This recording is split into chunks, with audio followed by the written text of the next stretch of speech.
রব্বুল আলামিন, পৃথিবীর কোনো মানুষ আমার গুনাহ সম্পর্কে জানে না, তুমি আমার গুনাহ সম্পর্কে জানো। আমি এমন গুনাহ করেছি আমার বিবি জানে না, বিবি গুনাহ করেছে আমি জানি না। আল্লাহ তুমি সব কিচ্ছু জানো, হে আমার প্রভু তুমি আমাকে মাফ করে দাও। আমার আল্লাহ বলে, তারপরও যদি তোমাদেরকে আমি মাফ না করি, তারপরও বান্দা তোমরা আমার রহমতের দরজা থেকে ফিরে যাইও না।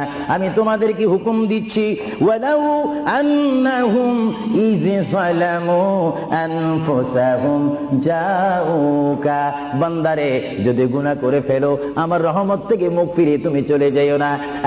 বান্দা, আকাশ পরিমাণ যদি গুনাহ করো, পাতাল পরিমাণ যদি গুনাহ করো, সাগরের পানি পরিমাণ যদি গুনাহ করো, পাহাড় তুলনায় যদি তুমি গুনাহ করো, আমার দরবার থেকে তুমি নিরাশ হইও না।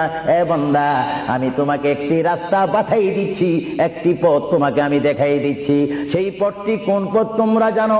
ওয়ালাউ আন্নাহুম ইয যালামু আনফুসাহুম জাউকা, বান্দারে যখন তোমরা বরবাদ হয়ে যাবে তখন তোমাদেরকে একটা পথ আমি তোমাদেরকে দেখাই দিলাম, সেই পথটির নাম হচ্ছে আমার রাসূলের মদিনা।